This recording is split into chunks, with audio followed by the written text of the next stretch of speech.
Com todas essa recente mudança que está acontecendo aqui em Portugal, você já pensou com qual visto você vem agora? Ainda não? Eu vou te dar uma dica de ouro que você vai amar. Mas antes de mais nada, para tudo, segue, comenta e compartilha. Eu vou te dar um tempinho para você fazer isso tudo. Feito? Pronto, agora então eu vou dar a dica. Como alguns de vocês aqui já sabem, eu vim para Portugal com visto de estudante, tá? Juntamente com a minha família. Minha filha de 25 anos também veio com visto de estudante. E o visto de estudante, ele contempla o reagrupamento familiar, ele contempla o visto de acompanhante para quem vai com o requerente do visto principal, que é o estudante. Ou seja, eu só fui a requerente principal do visto de estudante e isso estendeu a minha família, tá? As minhas duas filhas de 3 e 6 anos e a meu esposo. Tá? Então, assim, quem vem com visto de estudante pode sim solicitar o visto de acompanhamento para sua família, tá? Então, muita gente vem perguntando, Lene, como é que eu faço para solicitar o visto de estudante? Primeira coisa que vocês precisam fazer é buscar uma instituição de ensino aqui em Portugal e fazer a candidatura, tá? Ver qual o período de candidatura, porque o ano letivo aqui em Portugal é diferente do Brasil. Aqui o ano letivo ele começa no mês de setembro. Nós fizemos a candidatura o ano passado no mês de junho. Só que assim ficou tudo muito corrido. Foi tanto que nossa carta de aceite só chegou em setembro. Tá? Ou seja, o ano letivo começa em setembro, nossa carta de aceite começou em setembro, chegou em setembro. Hoje eles fizeram diferente, esse ano eles fizeram diferente. Quando eu entrei lá no site do Centro Politécnico da Guarda, as candidaturas começaram em janeiro e encerraram-se em fevereiro.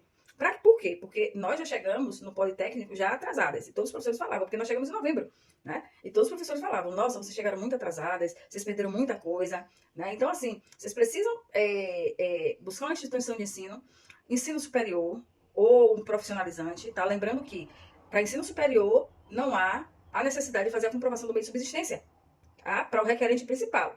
Agora, você precisa comprovar para os acompanhantes, que é 30% do salário mínimo em Portugal vezes 12 em conta para cada criança e 50% para o segundo adulto, ou seja, o marido, a esposa que vem como acompanhante, ele precisa ter 50% do salário mínimo em Portugal na conta, tá? Para comprovar o meio de subsistência, tá? E aí, após você fazer a candidatura, você aguarda um período, eles divulgam a lista dos aprovados, dos aceitos.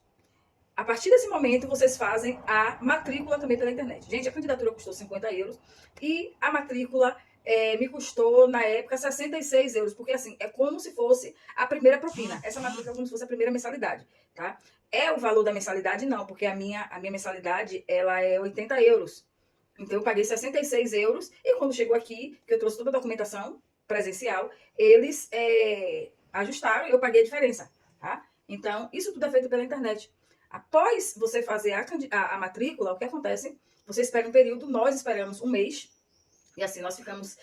Eu e minha filha, a gente ficou... Porque a gente passou no mesmo curso, no mesmo centro politécnico, porque nós colocamos outras cidades e outros centros politécnicos também. Nós fizemos 3 candidaturas em três politécnicos diferentes. Além de que você escreveu no politécnico e não na licenciatura. Porque para a licenciatura você precisa ter a nota do Enem. E para o politécnico você não tem necessidade de ter a nota do Enem. Você tem que ter concluído o nível médio, claro. E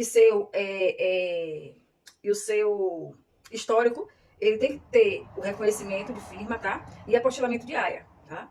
Então, após isso, você recebe a carta de aceite. E com essa carta de aceite é que vocês reúnem todas as outras documentações que a VFS, né, que o consulado exige, porque a VFS, na verdade, é apenas uma empresa terceirizada, contratada pelo consulado português para fazer análise documental.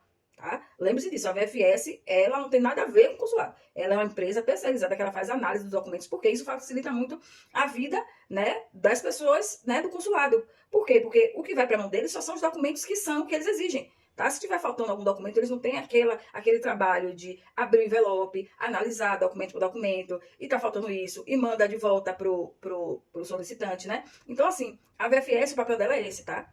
Analisar os documentos, tiver tudo ok, aí sim, eles botam no envelope e enviam para o consulado. A VFS não aprova, a VFS não recusa, quem faz tudo isso é o consulado. Tá? Tanto que quando você recebe seu passaporte, ele vem lacrado. Só você pode abrir. A VFS não sabe se foi, né, se você foi aprovado, visto, se não foi. Não, vem lacrado. Tá? Então, é basicamente isso. Candidatura, matrícula, reunir documentos, dar entrada no visto, tá? E lembrando que, se você não receber a carta de aceite, você entra em contato com a instituição, porque a instituição, ela divulga uma lista, manda uma lista para o consulado das pessoas que foram aprovadas. Lembre-se disso. Não recebi a carta de aceite, não recebi. Se você for dar entrada no visto, E aí você entra em contato com a instituição dizer, olha, aqui, por exemplo, eles não enviavam carta de aceite, eles sinalizaram que não enviavam carta de aceite, mas terminou enviando como é o nome? Uma declaração, né, de aceite, né, que a gente foi aceito na instituição. Por quê? Porque eles divulgam a lista, eles enviam a lista dos aprovados para o consulado.